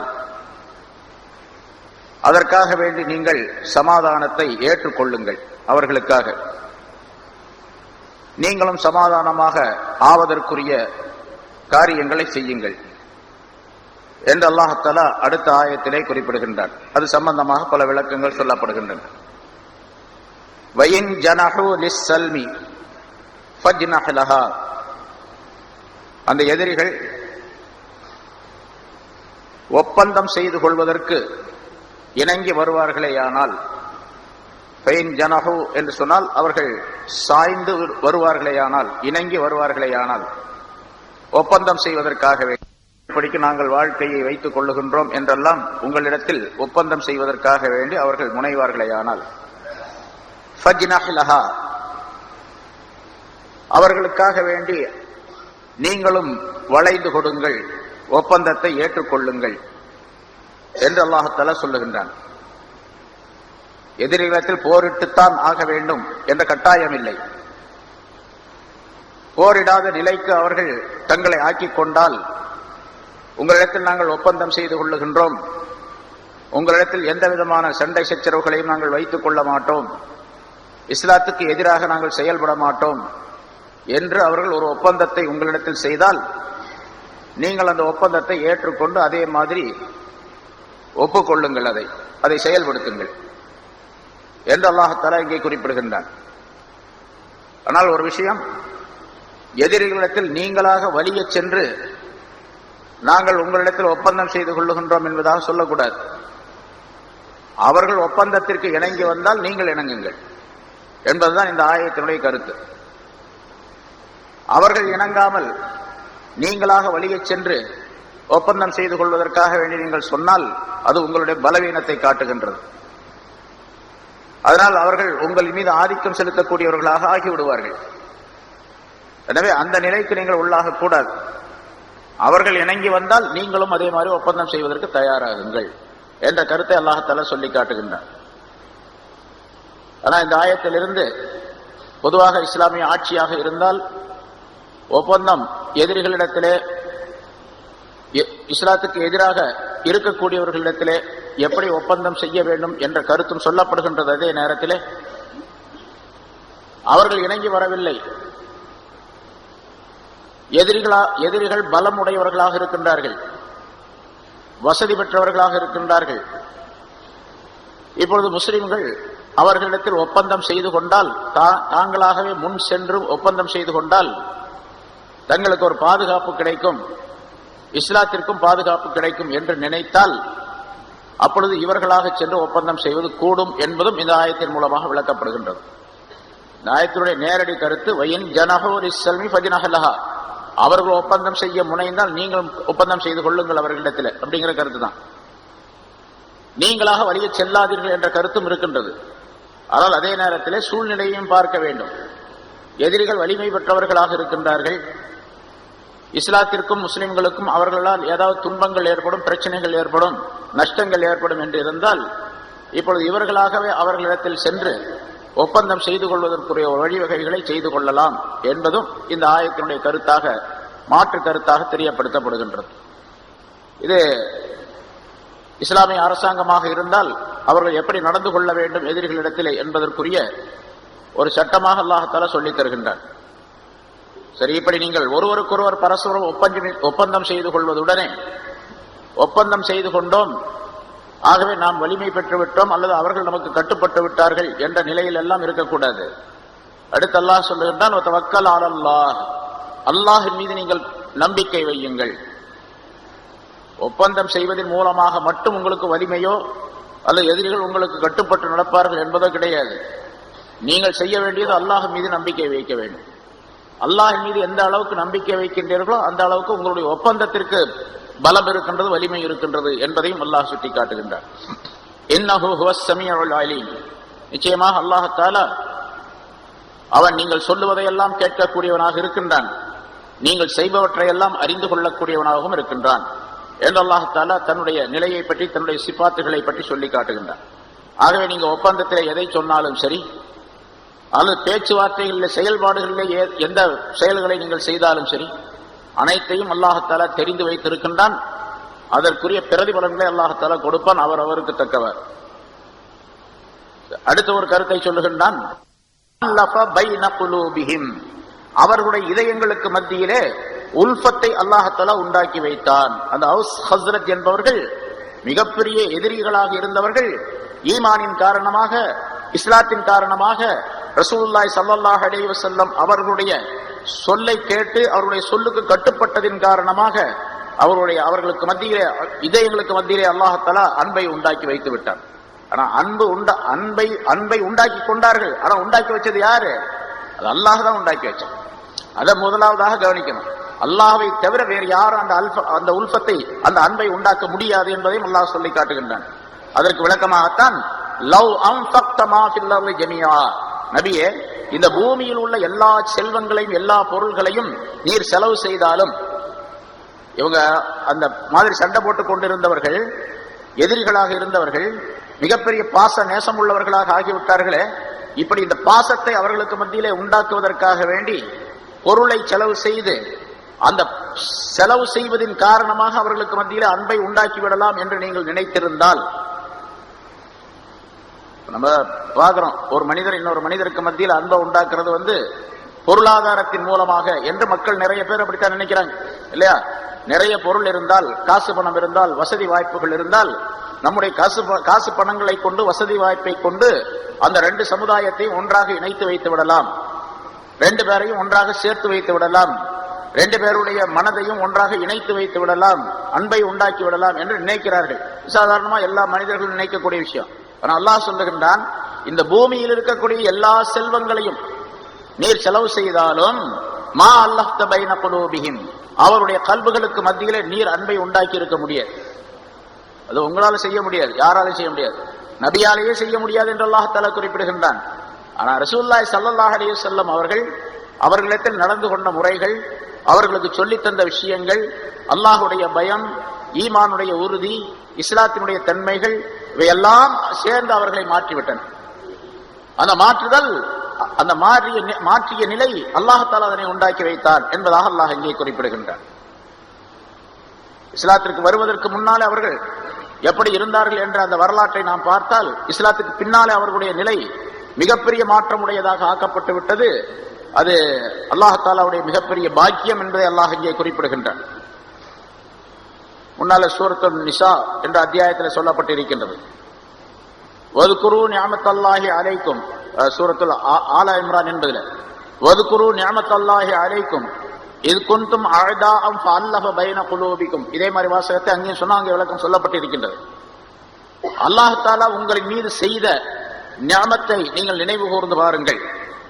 இது குன்தும் அஅதாஅன், நீங்கள் ஒருவருக்கொருவர் எதிரிகளாக இருந்த நேரத்தை நினைவு கூர்ந்து பாருங்கள். ஃபஅல்லஃப பைன குலூபிக்கும், உங்களுடைய கல்புகளுக்கு மத்தியிலே அல்லாஹ் தஆலா அன்பை உண்டாக்கினான். ஃபஅஸ்பஹ்தும் பிநிஅமதிஹி இஹ்வானா, அல்லாஹ் தஆலாவுடைய நிஅமத்தை கொண்டு நீங்கள் சகோதரர்களாக ஆகிவிட்டீர்கள் என்பதாக. எதிரிகளாக இருந்தவர்கள் சகோதரர்களாக, ஒருவருக்கொருவர் சகோதரர்களை போன்று நீங்கள் ஆகிவிட்டீர்கள் என்பதாக அல்லாஹ் தஆலா அந்த ஆயத்திலே சொல்லி காட்டுகின்றான். அல்லாஹ் தஆலாவுடைய மிகப்பெரிய பாக்கியம், மிகப்பெரிய நிஅமத் அல்லாஹ் தஆலாவுடைய அந்த பாச நேசம் என்பது. மூமினான மனிதர்கள், முஸ்லிமான மனிதர்கள், முஸ்லிம்கள், மூமின்கள் தங்களுக்குள்ளே பாச உணர்வு உள்ளவர்களாக இருக்க வேண்டும் என்பதை அல்லாஹ் இங்கே குறிப்பிடுகின்றான். பொதுவாக எல்லா முஸ்லிம்களுக்கு உரிய ஒரு குண நலன்களை அல்லாஹ் இங்கே விவரிக்கின்றான். முஸ்லிம் என்று சொன்னால், மூமின் என்று சொன்னால், ஒருவர் மற்றொரு முஸ்லிம் மீது பாசம் உள்ளவராக இருக்க வேண்டும், நேசம் உள்ளவராக இருக்க வேண்டும். அந்த நேசம் மனப்பூர்வமாக இருக்க வேண்டும், மனப்பூர்வமாக இருக்க வேண்டும். மனப்பூர்வமாக இருக்கக்கூடிய பாசத்திற்கு பெயர் தான் உல்ஃபத் என்பதாக சொல்லப்படும். ஆனால் வெளித்தோற்றத்தில் பெரும்பாலான மனிதர்களை நாம் பார்க்கின்றோம், என்று முஸ்லிம்களை பார்க்கின்றோம், வெளித்தோற்றத்திலே நண்பர்களாக நடித்துக் கொள்வார்கள். ஆனால் அந்த ரங்கத்திலே மனதிலே ஒருவருக்கொருவர் வேற்றுமை பாராட்டக்கூடியவர்களாக, எதிரிகளாக, பழிவாங்கும் எண்ணம் உடையவர்களாக, தீமைகளை நாடக்கூடியவர்களாக இருக்கக்கூடிய சூழ்நிலை நிறைய முஸ்லிம்களிடத்திலே நாம் பார்த்துக் கொண்டு இருக்கின்றோம். இவர்களிடத்திலே அல்லாஹ் தஆலாவுடைய அந்த அன்பு, அந்த உல்ஃபத் என்பது வரவே இல்லை. காரணம், இவருடைய ஈமான் சரியில்லை, இஸ்லாமும் சரியில்லை, அல்லாஹ் தஆலாவுடைய நம்பிக்கை சரியில்லை. அதே போன்று ரசூலுல்லாஹி ஸல்லல்லாஹு அலைஹி வஸல்லம் நடைமுறைகள் இவரிடத்தில் இல்லை. அல்லாஹ் தஆலாவுடைய அச்சம் இல்லை, பயம் இல்லை, ஆகிரத்தை பற்றியுள்ள விளக்கம் இல்லை, ஆகிரத்தை பற்றியுள்ள நினைவு இல்லை என்ற காரணத்தினால் வெளித்தோற்றத்திலே நண்பர்களாக, சகோதரர்களாக நடித்துக் கொள்ளுகின்றார்களே தவிர மனத்தளவில் அவர்கள் அன்பு கொள்ளக்கூடியவர்களாக இல்லாத சூழ்நிலை இன்றைய காலகட்டத்தில். இப்பொழுதல்ல, அது ரொம்ப காலமாச்சு. சஹாபாக்களுடைய காலத்தில் அது போயிடுச்சு.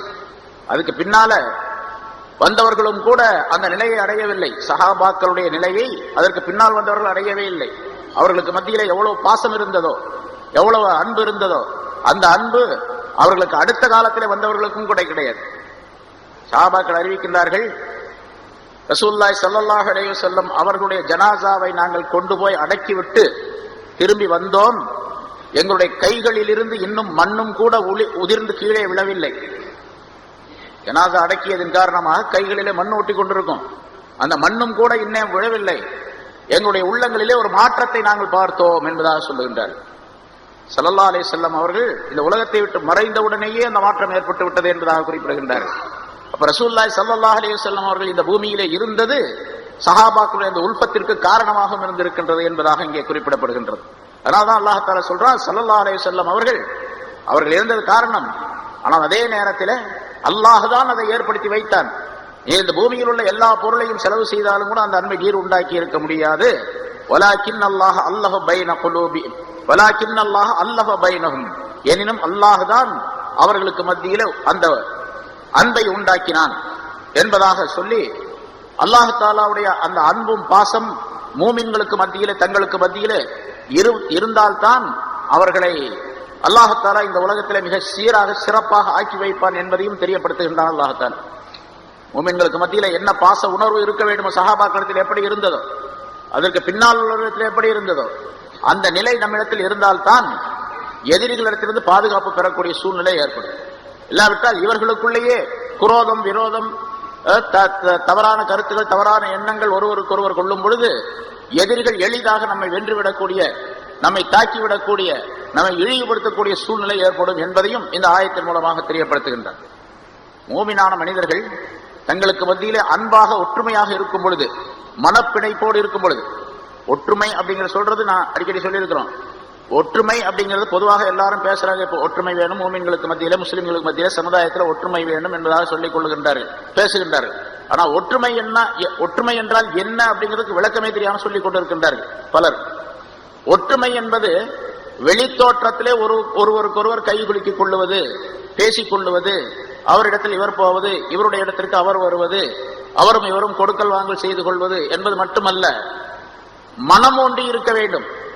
மனம் எந்த அளவுக்கு ஒற்றுமையாக இருக்கின்றதோ, அவர் மீது பாசமாக இருக்கின்றதோ, நேசமாக இருக்கின்றதோ, அந்த அளவுக்குத்தான் வெளித்தோற்றத்துடைய இந்த ஒற்றுமை பலன் தரக்கூடியதாக இருக்கு. ஆனா இன்னைக்கு எப்படி நடக்குதுன்னு கேட்டா, வெளித்தோட்டத்தில் ஒற்றுமையா இருக்கிறாங்க, அவ்வளவுதான். மனத்தளவிலே பார்த்தால் அவரை மீது இவர் பொறாமை கொள்வது, இவர் மீது அவர் பொறாமை கொள்வது, குரோதம் கொள்வது, தீமைகளை நினைப்பது, இதெல்லாம் சர்வசாதாரணமாக நடந்து கொண்டிருக்கக்கூடிய விஷயம். இதுக்கு பேர் ஒற்றுமை என்பதாக சொல்லப்பட மாட்டார். அதனால்தான் அல்லாஹ் அந்த ஆயத்தில அந்த வார்த்தையை தேர்ந்தெடுத்து அல்லாஹ் தஆலா சொல்லுகிறான், மா அல்லஃப்த பைன குலூபிஹிம் வலாக்கின் மா அல்லஃப்த பைன குலூபிஹிம் வலாக்கின் அல்லாஹ் அல்லஃப பைனஹும். நீர் உண்டாக்கி அந்த அன்பை உண்டாக்கி இருக்க முடியாது, அல்லாஹ் தான் அந்த அன்பை அவர்களுக்கு மத்தியிலே உண்டாக்கி இருக்கின்றான் என்பதாக குறிப்பிடுகின்றார். அந்த அன்பு ஒரு மூமினான மனிதர்களுக்கு மத்தியிலே ஏற்பட்டு விட்டால், ரசூலுல்லாஹி ஸல்லல்லாஹு அலைஹி வஸல்லம் ஒரு ஹதீஸிலே சொல்லுகின்றார்கள், இந்த ஆயத்தும் கூட சஹாபாக்களுடைய அந்த சிறப்பான தன்மைகளை விளக்குவதற்காக வேண்டியும், முன்னால் சொல்லப்பட்ட அந்த நிலை, அதாவது அல்லாஹ் தஆலா தன்னுடைய உதவியை கொண்டும் மூமின்களை கொண்டும் உம்மை வலிமைப்படுத்தினால் உறுதிப்படுத்தி வைத்தான் என்று அல்லாஹ் தஆலா சொல்லுகின்றானே, அப்படி உறுதிப்படுத்துதல் சஹாபாக்களை ஒன்றிணைத்ததின் காரணமாக, சஹாபாக்கள் எல்லாம் ஒன்றாக ஒற்றுமையாக மன ஒற்றுமை உள்ளவர்களாக பாசம் உள்ளவர்களாக ஆனதின் காரணமாக ரசூலுல்லாஹி ஸல்லல்லாஹு அலைஹி வஸல்லம் அவர்களுக்கு இவர்கள் மூலமாக பெரும் உதவியாக இருந்தது. ஒற்றுமை இவங்களுக்கெல்லாம் ஒற்றுமை இல்லைன்னு சொன்னா ரசூலுல்லாஹ்வுக்கு எப்படி வலிமை வரும்? ஸல்லல்லாஹு அலைஹி வஸல்லத்துடைய பலம் எப்படி கூடும்? நபி அவர்களுக்குள்ள வலிமை சமுதாயத்தில் ஏற்பட்டது என்று சொன்னால் மூமின்களின் மூலமாக, மூமின்கள் ஒற்றுமையாக இருப்பதின் காரணமாக. அதனால ஒருவருக்கொருவர் மஹப்பத், அன்போடு பாசத்தோடு பழகக்கூடிய சூழ்நிலை மனத்தளவிலே அது இருந்துவிட்டால் அல்லாஹ் தஆலா மிகப்பெரிய மதிப்பையும் மரியாதையும் இந்த உலகத்தில் மட்டுமல்ல ஆகிரத்திலும் தருகின்றார். ஆகிரத்தில் மட்டுமல்ல இந்த உலகத்திலும் தருகின்றான் அல்லாஹ் தஆலா. ஆகிரத்திலே சொல்லப்பட்ட விஷயம் நிறைய இருக்குது. ரெண்டு மூமினான மனிதர்கள் ஒருவருக்கொருவர் அன்பு பாராட்டக்கூடியவராக இருந்தால் அல்லாஹ் தஆலா கியாமத் நாளிலே மஹ்ஷர் மைதானத்திலே கேள்வி கணக்குக்காக வேண்டி மக்கள் எல்லாம் தவித்துக் கொண்டிருக்கக்கூடிய நேரத்திலே மலக்குகளின் மூலமாக அல்லாஹ் தஆலா கேட்கின்றானாம், ஐனல் முத்தஹாப்பீன ஃபிய்ய, என் விஷயத்திலே என் மூலமாக ஒருவருக்கொருவர் அன்பு கொண்டவர்கள் எங்கே அவர்கள் அப்படின்னு சொல்லி அல்லாஹ் தஆலா கேட்க சொல்லுவான் மலக்குகளை. அப்போ ஒரு கூட்டம் எழுந்திருக்கும். அந்த கூட்டத்தார் நாங்கள் தான் என்பதாக சொல்லுவார்கள். அங்கே அப்படித்தான் சொல்ல முடியும். வேற யாரும் அந்த நாங்க மஹப்பத்து கொண்டவர்கள் என்பதாக அங்கே வேற எவரும் வந்து அந்த இடத்துல சொல்ல முடியாது. அல்லாஹுக்காக வேண்டி மஹப்பத்து கொண்டவர்கள், அன்பு கொண்டவர்கள், பாசமுள்ளவர்களாக இருந்தவர்கள் உலகத்திலே அந்த கூட்டம் எழுந்திருப்பார்கள். அவர்களுக்கு ஒரு மேடை அமைக்கப்படும். அந்த மேடையிலே ஒளியினாலான நூறினாலான குர்சி அமைக்கப்பட்டிருக்கும். அந்த குர்சிகளிலே, அந்த நாற்காலிகளிலே அவர்கள் அமர்ந்திருப்பார்கள். சில பேர் சாதாரண மக்கள் அவங்களை பார்த்து சொல்லுவாங்க, இவங்கெல்லாம் யார்? இவங்கெல்லாம் நபிமார்களா? இவ்வளவு பெரிய அந்தஸ்தில் இருக்கின்றார்களே, ஒளியிலான நாற்காலியில் உட்கார்ந்து இருக்கிறாங்களே என்று சொல்லி சாதாரண மக்கள் கேட்பார்கள். அவர்கள் நபிமார்களும் அல்ல, மற்ற சித்தீகீன்கள் சுஹதாக்களும் அல்ல. இவர்கள் உலகத்தில் இருக்கும்போது அல்லாஹுக்காக வேண்டி தங்களுக்கு மத்தியிலே நேசத்தை பாசத்தை உண்டாக்கி கொண்டவர்கள் ஒருவருக்கொருவர் என்பதாக அவர்களுக்கு சொல்லப்படும் என்பதாக ரசூலுல்லாஹி ஸல்லல்லாஹு அலைஹி வஸல்லம் அவர்கள் சொல்லுகின்றார்கள். ஆக அல்லாஹ் தஆலாவுக்காக வேண்டி ஒரு மனிதன் இன்னொரு மனிதரை நேசிக்கும் பொழுது இப்ப ஆகிரத்தில் அது கிடைக்கின்றது என்று சொன்னால் உலகத்திலும் அந்த பிரதிபலன் கிடைக்கும். மற்றவர்களிடத்திலே மதிப்பும் மரியாதையும் ஏற்படும். எதிரிகள் நம்மை தாக்காமல் இருக்கக்கூடிய, நமக்கு இடையூறு செய்யாமல் இருக்கக்கூடிய சூழ்நிலையும் அல்லாஹ் தஆலா உண்டாக்கி வைப்பான். அதன் காரணமாக இன்னும் ரசூலுல்லாஹி ஸல்லல்லாஹு அலைஹி வஸல்லம் மற்றொரு ஹதீஸிலே சொல்லுகின்றார்கள், இன்னல் முஸ்லிம இதல் தகா அஹாஹுல் முஸ்லிம் ஃபஅஹத பியதிஹி. ஒரு முஸ்லிமான மனிதர் இன்னொரு முஸ்லிமான மனிதரை சந்தித்து மனப்பிரியத்தோடு அன்போடு அவருடைய கையை பிடித்து முசாஃபஹா செய்தால் இந்த இருவருடைய பாவங்களும் உதிர்ந்து கீழே விழுந்து விடுகின்றன. ஒரு காய்ந்த மரத்தில் இருந்து இலைகள் உதிர்வதை போன்று. அதுவும் எந்த நேரத்தில்? கடுமையான காற்று வீசக்கூடிய நேரத்தில், கடுமையான காற்று வீசக்கூடிய நாளிலே காய்ந்த மரத்தில் இருந்து இலைகள் உதிர்வது போன்று அந்த இருவருடைய பாவங்களும் கீழே கொட்டி விடுகின்றன என்று ரசூலுல்லாஹி ஸல்லல்லாஹு அலைஹி வஸல்லம் சொன்னார். எவ்வளவு பெரிய பாக்கியம் அது! பாவங்கள்லாம் போறதுக்கு ரொம்ப பிரயாசப்பட்டு மன்னிப்பு தேடணும், தௌபா செய்யணும், இஸ்திக்பார் செய்யணும். அது ஏற்றுக்கொள்ளப்பட்டதா இல்லையா அப்படிங்கறதெல்லாம் தெரியாது. ஆனா மஹப்பத், மன மஹப்பத் ஒரு மனிதருக்கு ஏற்பட்டால், ரெண்டு மனிதர்களுக்கு மத்தியில், முஸ்லிம்களுக்கு மத்தியில் ஏற்பட்டு விட்டால் பாவங்கள் எல்லாம் இப்படி உதிர்க்கப்பட்டு விடுகின்றன என்று சொன்னால் எவ்வளவு பெரிய பாவம், எவ்வளவு பெரிய நன்மைகள் கிடைக்கும் அதன் மூலமாக. இதே மாதிரி இன்னொரு ஹதீஸ்ல, இதல் தகல் முத்தஹாப்பானி ஃபில்லாஹ், அல்லாஹுக்காக வேண்டி தங்களுக்கு மத்தியிலே அன்பு கொண்ட ரெண்டு மனிதர்கள் ஒருவருக்கொருவர் சந்தித்து அவர்கள் கை கொடுத்து முசாஃபஹா செய்து, அப்படி முசாஃபஹா செய்யக்கூடிய நேரத்திலே இவர் அவர் முகத்தை பார்த்து, அவர் இவர் முகத்தை பார்த்து சிரிப்பை வரவழைத்து கொண்டால், முசாஃபா செய்யறது கூட முகத்தை முன்னு வச்சுட்டு செய்யக்கூடாது. முசாஃபா செய்யும் போது கொஞ்சம் மகிழ்ச்சியா இருக்கணும், சந்தோஷமா இருக்கணும். இவன்கிட்ட போய் கை கொடுக்க வேண்டியதா இருக்குது, என்ன பண்றது அப்படின்னு செஞ்சாருன்னு வச்சுங்க, அது முசாஃபாகவே ஆகாது, அதுல எந்த நன்மையும் கிடைக்காது. அதனால ஸல்லல்லாஹு அலைஹி வஸல்லம் சொல்றாங்க, அஹத அஹதுஹுமா பியதி ஸாஹிபிஹி வலஹிக இலைஹி. இவரை பார்த்து அவர் சிரிச்சார். சிரிச்சாருன்னு சொன்னா கிண்டல் பண்றதுன்னு அர்த்தம் இல்ல, மன மகிழ்ச்சி, மனதில மகிழ்ச்சி இருக்குது அப்படிங்கறத காட்டுறாரு. புன்னகை செய்யறாரு அப்படின்னு அர்த்தம். சிரிக்கிறதுன்னு சொன்னா அந்த இடத்துல புன்னகை செய்தார் அவரை பார்த்து. இவர் அவரை பார்த்தவர். அதனாலதான் முசாபா செய்யும் போது ஒருத்தருக்கு ஒருத்தர் முகத்தை பார்க்கணும். சில பேர் முசாபா செய்யும் போது இந்த பக்கத்தில் போயிட்டு கை கொடுத்துட்டு போயிட்டு இருப்பாங்க, பார்க்கவே மாட்டார். முகத்தை ஒருத்தருக்கு ஒருத்தர் பார்க்கணும். இன்னும் சொல்ல போனா கை கொடுப்பது, முசாபா செய்வது என்பது, அதே மாதிரி முஆனகா அணைத்து கட்டி அணைப்பது அப்படிங்கறதெல்லாம் மனிதனுடைய உடலோடு சேரும் பொழுது மனம் ஒற்றுமையாக கூடிய வழியை அல்லாஹ் தஆலா உண்டாக்கி தருகின்றான். இந்த சஃப்ல நிற்கக்கூடிய நிலையெல்லாம் சொல்லப்பட்டிருக்கு உங்களுக்கு நிறைய. அந்த மாதிரி கை அடிக்கடி முசாபா செய்ய வேண்டும் என்று சொல்லப்பட்டது. எப்பொழுதெல்லாம் சலாம் சொல்லிக் கொள்ளுகின்றோமோ அப்பொழுதெல்லாம் முசாபாவும் செய்து கொள்ள வேண்டும். அப்படி முசாபா அடிக்கடி செய்யக்கூடிய நேரத்தில் இவருடைய கை, இவருடைய உடல் அவருடைய உடலோடு இணைகின்றது. ஒருவருடைய உடல் இன்னொருடைய உடலோடு இணைகின்றது, சேருகின்றது. உடல் சேரும் பொழுது உள்ளம் சேரக்கூடிய வாய்ப்பை அல்லாஹ் தஆலா உண்டாக்கி வைத்து விடுகின்றான் என்பது அதற்கு விளக்கமாகும். அதனாலதான் யாருடைய உடல் யாருடன் அதிகமாக ஒட்டுதல் உறவோடு இருக்கின்றதோ அந்த அளவுக்கு அதிகமாக மஹப்பத் ஏற்படும். நம்ம சொல்லி தெரிய வேண்டியதில்லை. ஒரு மனிதன் ஆணோ பெண்ணோ இன்னொரு மனிதருடன் ஆணோ பெண்ணோ அதிகமாக உறவாக நெருங்கி இருக்கக்கூடிய, உடலோடு உடல் ஒட்டக்கூடிய நிலை யாரிடத்தில் இருக்கின்றது? அவங்களுக்கு மஹப்பத் அதிகமா இருக்கு. அது கம்மியா இருந்துச்சுன்னு சொன்னா மஹப்பத்தும் கம்மியா இருக்கு. அதனாலதான் மூமினானவர்கள் சஃப்ல நெருங்கி நிக்கணும் அப்படிங்கிறது. தோளோடு தோள் ஒட்டி நெருக்கமா நிக்கணும். நெருக்கமாக நின்று ஒரு 5 நிமிஷம் 10 நிமிஷம் தொழக்கூடிய நேரத்தில், எப்படி ஒரு நாளைக்கு 5 நேரம் தொழக்கூடிய நேரத்தில் அங்கே உல்ஃபத் என்பது, அன்பு என்பது, மஹப்பத் என்பது உண்டாகின்றது என்பதாக. அதே மாதிரி முசாஃபா செய்யக்கூடிய நேரத்தில் ஞானவான்கள் குறிப்பிடுகின்றார்கள். இந்த ஹதீஸிலிருந்து மற்றும் பல கருத்துக்களை சொல்லி காட்டுகின்றார்கள். அதுல ஒண்ணு, முசாஃபா செய்யும் பொழுது ஒருவர் இருக்கின்றார், ஒருவர் என்னிடத்தில் முசாஃபா செய்கின்றார் என்று சொன்னால் நான் என்ன நினைக்க வேண்டும் என்று சொன்னால், யா அல்லாஹ் இவரிடத்தில் இருக்கக்கூடிய நல்ல விஷயங்களை எல்லாம் எனக்குள் கொண்டு வருவாயாக. அவற்றை என்ன நல்ல விஷயங்கள் இருக்கு அது பூரா எனக்கு வரணும் அப்படி. அவற்றை இருக்கிறது பூரா எனக்கு வரணும்னு சொல்லக்கூடாது, நினைக்க கூடாது. அது கெட்டதும் இருக்கும். அதனால அவரிடத்தில் இருக்கக்கூடிய நன்மையானவற்றை எல்லாம் எனக்கு தருவாயாக. ஒரு நல்ல ஆலிமா இருக்கிறாரு, சிறந்த ஆலிமா இருக்கா, அவற்றை முசாபா செய்யறீங்க, முஆனகா செய்யறீங்க அப்படின்னு வச்சுங்க. அவருடைய இல்மை எனக்கு, இல்முடைய பலாபலன்களை எனக்கு தருவாயாக அப்படிங்கிற நியத்து வரணும். இந்த நியத்தெல்லாம் வரும் பொழுது மனப்பூர்வமாக அவரை விரும்புகின்றோம் என்பதாக பொருளாகும். விரும்பினாத்தான் அந்த நியத்தை வரும். முதல்ல அவரை விரும்புறதே இல்லை, சும்மா பேருக்காக வேண்டி முசாபா செய்யறாரு. இப்ப எங்க அவர் நினைக்க போறாரு? சிரிக்க போறாரு? சிரிக்க மாட்டார், நினைக்கவும் மாட்டார். அதனால ஒண்ணும் கிடைக்காது. வெறுமனே முசாஃபா செஞ்சுட்டு போறார் அப்படிங்கிறது மட்டும்தான் இருக்கு.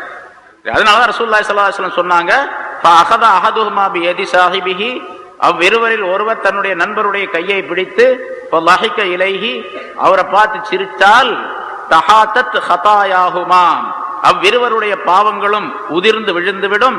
கமா தஹாத் தவரகு ஷஜர், மரத்தினுடைய இலைகள் உதிர்வதை போன்று என்பதாக சொன்னார்கள் ரசூலுல்லாஹி ஸல்லல்லாஹு அலைஹி வஸல்லம் என்று அறிவிக்கப்படுகின்றது. ஆக ஒரு மூமின் இன்னொரு மூமினான மனிதனுக்கு மத்தியிலே பாச பிணைப்பு என்பது கட்டாயமாக இருக்க வேண்டும். அந்த பிணைப்பு எந்த அளவுக்கு வலிமையாக இருக்கின்றதோ அந்த அளவுக்கு உடல் வலிமை ஏற்படும், மனோ வலிமை ஏற்படும், எல்லா விதமான வலிமைகளும் சக்திகளும் ஏற்படக்கூடிய சூழ்நிலை ஏற்படும் என்பதையும் அல்லாஹ் தஆலா இதன் மூலமாக தெரிவிக்கின்றார். அது யார் செய்யறது? அல்லாஹ் தான் செய்யறான், அல்லாஹ்ட்ட தான் கேட்கணும். அதனாலதான் பாருங்க, ஞானவான்கள் முன்னால் உள்ள உலமாக்கள் பாருங்க, இப்போ நிக்காஹின் போது இந்த துஆ ஓதுறோம், அல்லாஹும்மா அல்லிஃப் பைனஹுமா.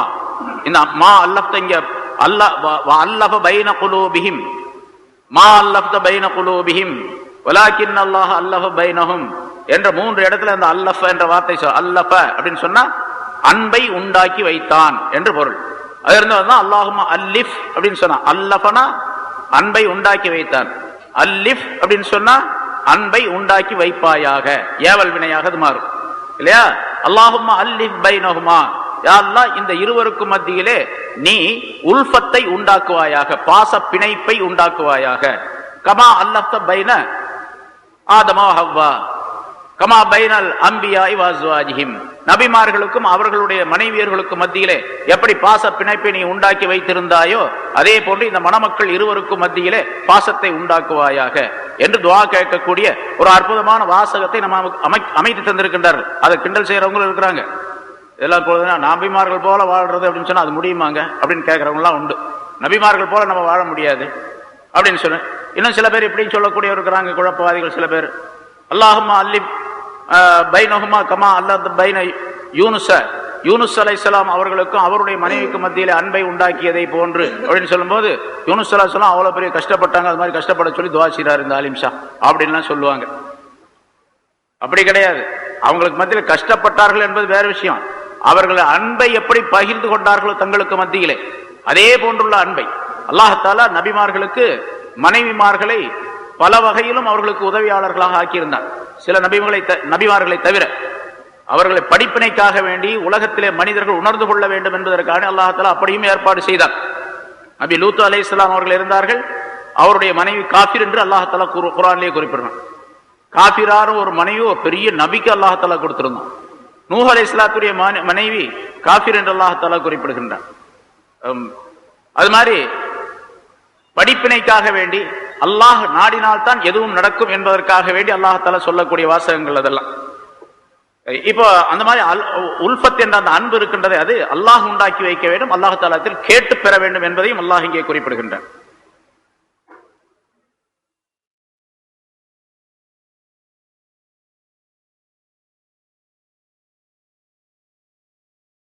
பொதுவாக குர்ஆனுடைய ஆயத்துகள், சட்டங்கள், அதில் உள்ள சில கருத்துக்கள், அதில் இருக்கக்கூடிய ஞானம் சம்பந்தப்பட்ட விஷயங்கள் இவையெல்லாம் அதில் இருக்கின்றன, ஆயிரக்கணக்கான விஷயங்கள். அதே போல குர்ஆனுடைய ஆயத்துகள் ஏதாவது ஒரு நோய் நொடிக்காக வேண்டி ஓதி பார்க்கக்கூடிய நிலையும் நம்ம இருக்கின்றது. நான் நிறைய பார்க்கிறோம். சூரத்துல் ஃபாத்திஹா எல்லா நோய்க்கும் மருந்து என்று ரசூலுல்லாஹி ஸல்லல்லாஹு அலைஹி வஸல்லம் சொல்றாரு. அதே மாதிரி ஒருத்தர் ஷைத்தான் கோளாறு ஆயத்துல் குர்சி ஓதுறாங்க, குல்லாது பிரப்பில் ஃபலக் குல்லாது பிரப்பின்னா ஓதி ஊதுறாங்க, அல்ல தண்ணியில ஓதி கொடுக்குறாங்க, என்ன ஆகும்? அந்த கோளாறுகள் நீங்கிவிடும். ஓதக்கூடியவருடைய மனப்பான்மையை பொறுத்து, ஓதக்கூடியவர் எவ்வளவு பெரிய தக்வா உள்ளவராக இருக்கின்றார் என்பதை வைத்து அந்த ஓதி பார்க்கப்படக்கூடிய அந்த விஷயம் இருக்கின்றதே அது தெளிவு பெறும், சுகமாகும் இல்லையா? அதே போல கணவன் மனைவிக்கு மத்தியில் அன்பு இல்லாம இருந்துச்சுன்னு வச்சுங்க, இந்த ஆயத்தை எழுதி ஒரு தண்ணியிலேயோ அல்லது சாப்பாட்டிலேயோ ஓதி 2 பேரும் சேர்ந்து சாப்பிட்டால் அவர் 2 பேருக்கு மத்தியில் அன்பை உண்டாக்க முடியும் என்பதாகவும் இந்த ஆயத்திலிருந்து விளக்கங்கள் தரப்படுகின்றது. ஏன்னா நிறைய விஷயம் முன்னாலே சொல்லியிருக்கிறோம். அதாவது எந்தெந்த ஆயத்து எதற்கு ஓதப்படுவது, இதை ஓதினால் என்ன பலன்கள் ஏற்படும் என்பதற்கு நிறைய விளக்கங்கள் இருக்கின்றன. நிறைய ஆயத்துக்களை ஞானவான்கள் சொல்லித் தருகின்றார்கள். இன்ன விஷயம் அப்படின்னு சொன்னா இந்த ஆயத்தை ஓதுங்க, இன்ன விஷயம் சொன்னா இந்த ஆயத்தை ஓதுங்க என்றெல்லாம் சொல்லப்பட்டு இருக்கின்றது. அந்த முறைப்படிக்கு செய்தால் அது சுகமாகும். ஆனால் ஓதுகின்ற அந்த மனிதர் கொஞ்சம் தக்குவா உள்ளவராக இருக்க வேண்டும். எவ்வளவு பக்தி இருக்கின்றோ, பக்தியாளராக அவர் இருக்கின்றாரோ அந்த அளவுக்கு அது பலன் தரும். அதே மாதிரி இங்கே இந்த ஆயத்து சம்பந்தமாக ஒரு விஷயம் சொல்லப்படுது. ஒருத்தருக்கு 2 பெண்டாட்டி, அந்த 2 பெண்டாட்டியும் அடிக்கடி சண்டை போட்டுக்கிட்டே இருப்பாங்க. அது சக்கரத்தினா சண்டை போட்டுதான் இருப்பாங்க. எப்பவுமே 2 பேரும் சண்டை போட்டுக்கிட்டே இருப்பாங்க. அவருக்கு சொல்லப்பட்டது இந்த மாதிரி இந்த ஆயத்தை ஓதி சாப்பாட்டுலையோ இல்ல தண்ணீர்லயோ ஊதி சாப்பிடக்கூடிய பொருள்ல 2 பேரும் சேர்ந்து சாப்பிட சொல்லுங்க, 2 பேருக்கு மத்தியில அன்பு உண்டாயிரும் அப்படின்னு யாரோ ஒரு ஆலிம்சா சொல்லியிருப்பாரு அவருக்கு. அவர் அதே மாதிரி என்ன பண்ணாரு, சாப்பாட்டை எடுத்து அதை ஒரு கொஞ்சம் தண்ணி, ஒரு டம்ளர்ல தண்ணி எடுத்து இந்த ஆயத்தை ஓதினா, அல்லாஹ் பைன குலூபிஹிம் லவ் அன்ஃபக்த மா ஃபில் அர்தி ஜமீஅன் மா அல்லஹ்த பைன குலூபிஹிம் வலாக்கின் அல்லாஹ் அல்லஹ பைனஹும் இன்னஹு அஸீஸுன் ஹக்கீம் என்ற இந்த ஆயத்தை ஓதி அதுல ஓதி சாப்பிட கொடுத்தார். அதுக்கு பின்னால் அந்த 2 பேரும் சண்டை போடவே இல்லை, 2 பேரும் அன்பாக இருந்தார்கள் அப்படின்னு ஒரு வரலாறு ஒன்று சொல்லப்பட்டு இருக்கின்றது. அதனால ஓதி ஊதுறவர்களை பொறுத்து எந்த அளவுக்கு அவர் தக்வா இருக்கோ அந்த அளவுக்கு அது பலன் தரும் என்பதாக மௌலானா தானவி ரஹ்மத்துல்லாஹி அலைஹி அவர்கள் ஒரு கிதாப் எழுதியிருக்கிறாங்க. குர்ஆன் ஆமால குர்ஆனி அப்படின்னு சொல்லிட்டு ஒரு கிதாப் எழுதியிருக்கிறாங்க. குர்ஆன்ல உள்ள இந்த ஆயத்துகள் எந்தெந்த நோய்களுக்காக வேண்டி, எந்தெந்த வியாதிகளுக்காக வேண்டி அது பயன்படுத்தப்படுகின்றது, எந்த ஆயத்தை ஓதினால் எந்த நோய் தீரும் அப்படிங்கிறதுக்கு நிறைய எழுதியிருக்கிறாங்க. தமிழ்லையும் கூட தமிழாக்கம் செய்யப்பட்டு இருக்கின்றது. அந்த அதுல ஒரு குறிப்பு ஒன்று எழுதுறாங்க.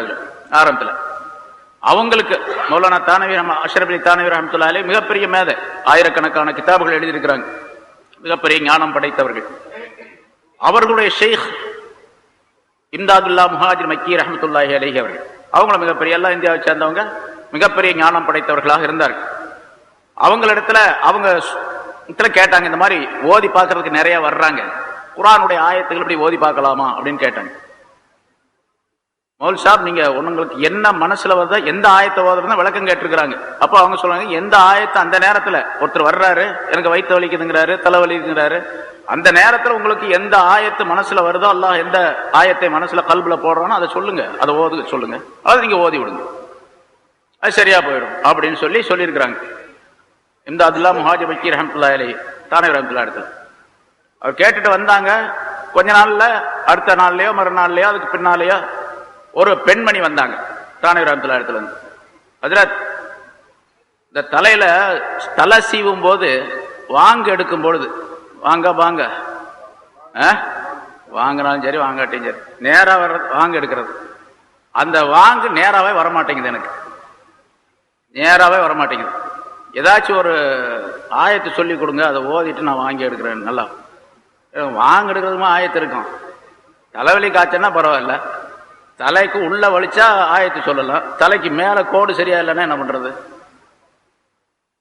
அப்பதான் கேட்டு வந்திருக்காங்க, உங்களுக்கு என்ன மனசுல வருதோ சொல்லுங்க அப்படின்னு சொல்லி ஷேக் சொல்லிட்டாங்க. அதனால தானவி ரஹ்மத்துல்லாஹி என்ன பண்ணாங்க, அந்த பெண்ணு வந்த உடனே நேரா வாங்க வரமாட்டேங்குது இல்லையா, இஹ்தினஸ் ஸிராத்தல் முஸ்தகீம் ஓதிக்க அப்படின்னாங்களா. அதுக்கு என்ன அர்த்தம், எங்களுக்கு நேரான வழியிலே எங்களை நடத்தாட்டுவாயாக அப்படின்னு அல்லாஹ்ட்ட கேட்கிறோம். அந்த பெண் அதே மாதிரி போயிட்டாங்க, அவங்க நம்பிட்டாங்க, பெரிய ஷேக் சொல்றாங்க அதனால நம்பிட்டாங்க, போனாங்க, சீவனாங்க, அதுல இருந்தே நேரா வந்துருச்சு. வாங்கடுறதுக்கு அந்த ஆயத்தை வந்துச்சு. அந்த ஆயத்து சூரத்துல் ஃபாத்திஹாவுல இருக்குது, அது ரொம்ப அற்புதமான கருத்துகள் உள்ளது அப்படின்லாம் சொல்லப்பட்டிருக்குது. இப்ப குர்ஆனுடைய ஆயத்தை பாருங்க, சொன்னவர் மிகப்பெரிய மேதை, மிகப்பெரிய முத்தகியான ஒரு மனிதர், அதை நம்பி செயல்பட்ட பெண்மணியும் அந்த நம்பிக்கை உள்ளவராக இருந்தார், குர்ஆனுடைய நம்பிக்கை உள்ளவராக இருந்தார், அதனால செஞ்சார், நல்லா போச்சு, சரியா போச்சு. அது மாதிரி குர்ஆனுடைய ஆயத்தை எல்லாத்துக்கும் உள்ளது. இவர் 2 பேரும் சண்டை போட்டுக்கிட்டே இருந்தாங்க, 2 மனைவியர்களும். உடனே இந்த ஆயத்தை ஓதி தண்ணி ஓதி கொடுத்தார் 2 பேருக்கும், 2 பேரும் நல்லா போயிட்டாங்க, சரியாயிட்டாங்க என்பதாக சொல்லப்பட்டு இருக்கின்றது. சரி, இது மாதிரி நிறைய ஆயத்துகள், பல விஷயங்கள் பல இடங்கள்ல சொல்லப்பட்டிருக்கு உங்களுக்கு. ஆக இங்கே அல்லாஹ் தஆலா சஹாபாக்களுடைய அந்த சிறப்பை அல்லாஹ் குறிப்பிடுகின்றான். சஹாபாக்களுக்கு மத்தியிலே ஏற்படுத்தப்பட்ட அந்த அன்பு இருக்கின்றதே, அது அல்லாஹ் தஆலாவிடத்துல மிகப்பெரிய மதிப்புக்கும் மரியாதைக்கும் உரியது என்பதையும் அல்லாஹ் தஆலா சொல்லி காட்டு. அவங்க அப்படி ஏற்படுத்தி கொண்ட அந்த அன்பு இருக்கின்றதே, அது உலகத்தினுடைய எந்த நோக்கத்திற்காக வேண்டியும் கிடையாது. உலக நோக்கமா இருந்துச்சு அப்படின்னு சொன்னா அது வீணா போயிருக்கும். உலக நோக்கமா இருந்துச்சு அப்படின்னு சொன்னா அது இருக்காது. அதனால ரசூலுல்லாஹி ஸல்லல்லாஹு அலைஹி வஸல்லம் அல் முத்தஹாப்பானி ஃபில்லாஹ், அல்லாஹ்வுக்காக வேண்டி அன்பு கொள்ளக்கூடியவர்கள் அப்படின்னு சொல்லு. நான் ஒருத்தர் அன்பு வைக்கிறேன், பிரியம் வைக்கிறேன், ஒருத்தர் மீது மஹப்பத், மஹபத் ஏன்னு கேட்டா அவர்கிட்ட நிறைய காசு பணம் இருக்கு, ஏதாச்சும் காசு கொடுப்பாரு அப்படிங்கறதுக்காண்டி அவர் மீது மஹபத், அல்லது அவரிடத்துல பட்டம் இருக்கின்றது, பதவி இருக்கின்றது அப்படின்னு. இன்னைக்கு உலகத்துல என்ன காரணத்துக்காக வேண்டி ஒருத்தர் இன்னொருத்தர் மஹபத் வைக்கிறார்? ஒருத்தர் இன்னொருத்தர் மஹபத் வைக்கிறதா இருந்தா ஏதாவது ஒரு காரணம் இருக்கணும். ஒண்ணு காசு பணம் இருக்கணும் அவர்கிட்ட, அல்லது அவர் மந்திரியா இருக்கணும், எம்பியா இருக்கணும், எம்எல்ஏவா இருக்கணும், அல்லது வேறு ஏதேனும் ஒரு நோக்கம் இருக்கணும். நோக்கம் இருந்தா தான் அன்பு வைப்பாங்க. இப்ப அப்படி அன்பு வைத்திருக்கக்கூடிய அந்த மனிதர் இவர் எந்த நோக்கத்திற்காக அன்பு வைத்திருக்கின்றாரோ அந்த நோக்கம் நிறைவேறாவிட்டால், கிடைக்காவிட்டால், ஒரு பெரிய பணக்காரர் அவரிடத்துல ரொம்ப மஹபத் வச்சிருக்காரு, அவர் மேல அவருக்காக எதையும் நான் தியாகம் செய்வேங்க, அவர் ஏதாச்சும் சொன்னீங்க அப்படின்னு சொன்னா எனக்கு தான் கோவம் வரும் அப்படின்லாம் சொல்லுவாங்க. ஆனா அவர்கிட்ட இவர் கொஞ்ச நாள் கழிச்சு காசு கேட்கிறாரு, ஒரு 1000 ரூபாய் கொடுந்தா கொடுங்க ஹாஜியார் அப்படின்னு சொல்லிட்டு, அட காசாவது மண்ணம் கிடையாது போப்பா, காசெல்லாம் கிடையாது, இவனை போய் மஹபத் வச்சிருந்தேன்னா அப்படின்னு சொல்லிட்டு அவன் போயிடுவான். வந்தால் இப்ப மஹபத் என்பது எதுக்காக வேண்டி வச்சிருக்க? காசுக்காக வேண்டி. அதே மாதிரி ஏதாவது ஒரு தேவைக்காக வேண்டி, ஏதாவது ஒரு நோக்கத்திற்காக வேண்டி வச்சிருக்க. இந்த மாதிரி உலக நோக்கத்திற்காக வேண்டி, உலகத்தினுடைய ஏதாவது ஒரு நோக்கத்திற்காக வேண்டி மஹபத் இருந்துச்சா அதுக்கு பேர் மஹபத் என்றே சொல்லப்பட மாட்டா, அதுல எந்த விதமான பலனும் கிடையாது. அதனாலதான் ஸல்லல்லாஹு அலைஹி வஸல்லம் சொன்னார்கள்,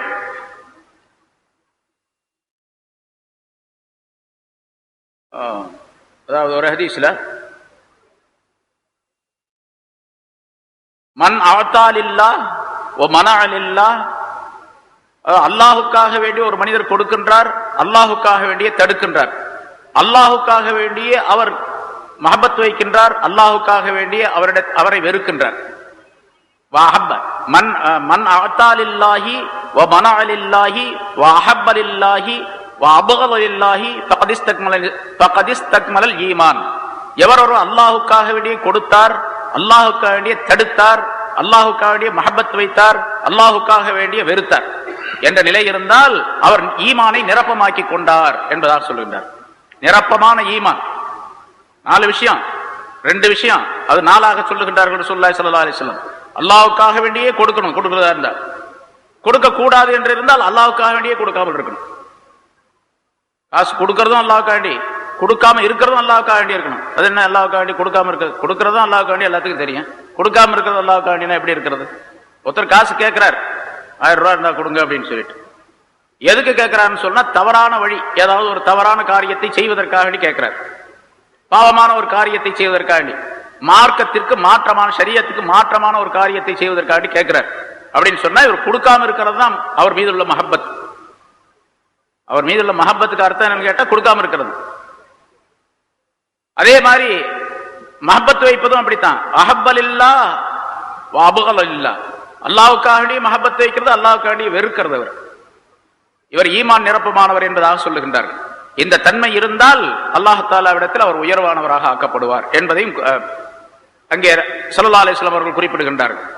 அப்போ இந்த சஹாபாக்களுக்கு மத்தியிலே இந்த அன்பை உண்டாக்கி வைத்தது, அன்பை உண்டாக்கியதின் காரணமாக அவர்களிடத்தில் எவ்வளவு பெரிய அன்பு ஏற்பட்டு விட்டது என்று சொன்னால், அல்லாஹ்வுக்கும் ரசூலுக்கும் மாற்றமாக ஏதாவது ஒரு காரியத்தை செய்தால் அந்த அன்பை உடனடியாக துண்டித்துக் கொள்வார்கள், உடனடியாக முடிச்சுக்குவாங்க. நிறைய சம்பவங்கள் சொல்லியிருக்கிறோம். ரசூலுல்லாஹி ஸல்லல்லாஹு அலைஹி வஸல்லம் அவர்கள் விஷயத்தை சொன்னாங்க, அதை ஒருத்தர் இன்னொருத்தர் சொன்னாரு, அதை அவர் செய்யல அப்படின்னு சொன்னா அவர்கிட்ட பேசவே மாட்டாரு. ரசூலுல்லாஹ் சொன்னதை நான் சொல்றேன், நீ பேசவே மாட்டே, நீ செய்ய மாட்டேங்கிற அப்படின்னு சொல்லி அந்த அன்பை அதோடு முறித்துக் கொள்வார், அதோடு முறித்துக் கொள்வார். நம்ம பார்க்கிறோம், ஹஜ்ரத் அப்துல்லா இப்னு அம்ர் அல்லது அப்துல்லா இப்னு உமர் ரலியல்லாஹு தஆலா அன்ஹு, அவருடைய ஒரு சின்ன பையன், தாலீம் கிதாபில் அடிக்கடி படிக்கப்படுகின்றது, கல்லை வச்சு விளையாண்டுக்கிட்டு இருந்தான். இந்த உண்டிவில்னு சொல்றாங்களோ அது மாதிரி ஒரு கல், அந்த காலத்தில் கல் எரிஞ்சு விளையாடுறது, இந்த மாதிரி விளையாண்டுட்டு இருந்தான். இது விளையாடக்கூடாது அப்படின்னு சொன்னாங்க. ரசூலுல்லாஹி ஸல்லல்லாஹு அலைஹி வஸல்லம் தடுத்து இருக்கிறாங்க, இது விளையாடக்கூடாதுன்னு. அவர் சொன்ன காரணம் விளையாடாத அப்படிங்கிறது மட்டுமல்ல, ரசூலுல்லாஹி ஸல்லல்லாஹு அலைஹி வஸல்லம் தடுத்து இருக்கிறாங்க, விளையாடாதே.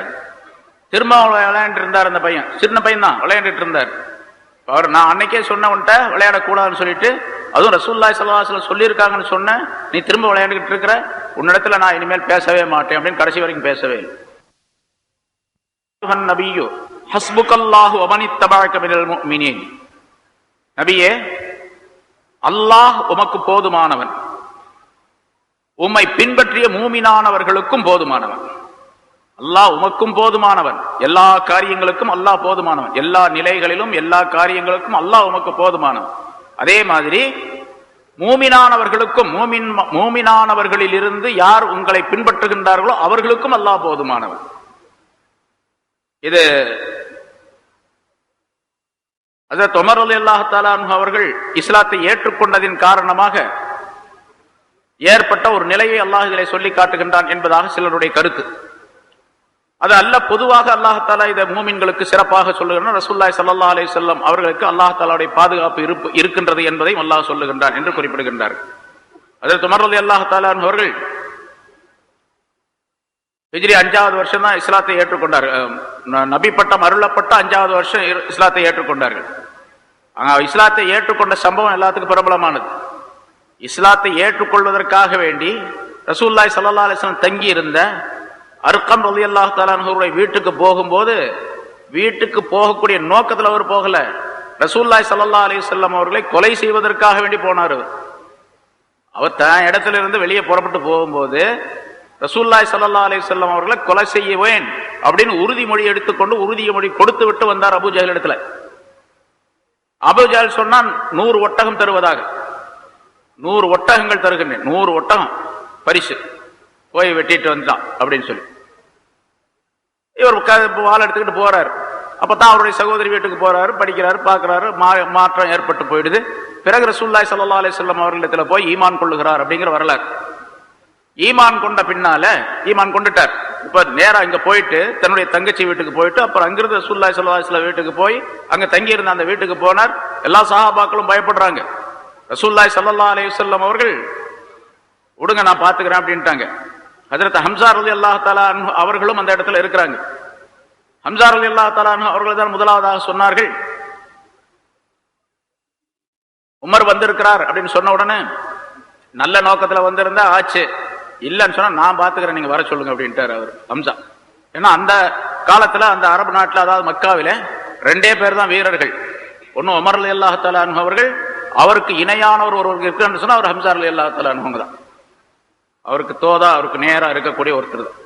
அதனால ஹம்ஸா ரலியல்லாஹு தஆலா முதல்ல ஈமான் கொண்டிருக்கிறாங்க. வரட்டும் பார்க்கலாம் விடுங்க அப்படின்ட்டாங்க. ரசூலுல்லாஹி ஸல்லல்லாஹு அலைஹி வஸல்லம் எந்திரிச்சு வந்தாங்க.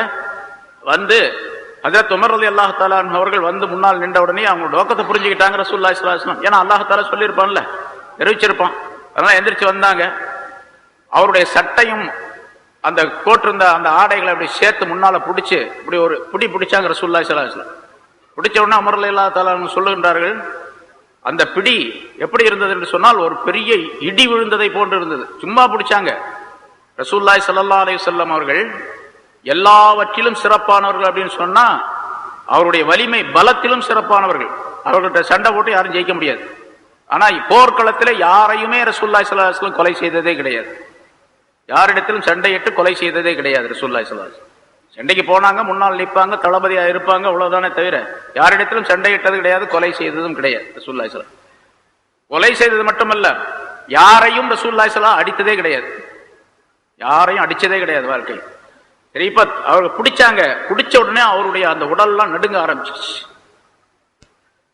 உடனே அவர் கலிமா சொன்னார், அஷ்ஹது அல்லா இலாஹா இல்லல்லாஹ் அஷ்ஹது அன்ன முஹம்மது ரசூலுல்லாஹ் கலிமா சொல்லி இஸ்லாத்தை ஏற்றுக்கொண்டார். ஏற்றுக்கொண்ட உடனே சொன்னார், கலிமா எல்லாரும் சேர்ந்து அல்லாஹ் அக்பர் தக்பீர் சொன்னாங்க. அங்க 39 பேர் மொத்தம் இஸ்லாத்துக்கு வந்தவர்கள் 39. ஹஜ்ரத் உமர் ரலியல்லாஹு தஆலா அன்ஹு 40வது நபர். 5 வருஷத்துடைய பலன் 40 நபர்கள் இஸ்லாத்தை ஏற்றுக்கொண்டார். இப்ப அங்க இருந்த அந்த ஆண்கள் எல்லாம் சத்தம் போடுது. தக்பீர் சொன்ன உடனே தெருவில் உள்ளவங்களுக்கு எல்லாம் கேட்டது.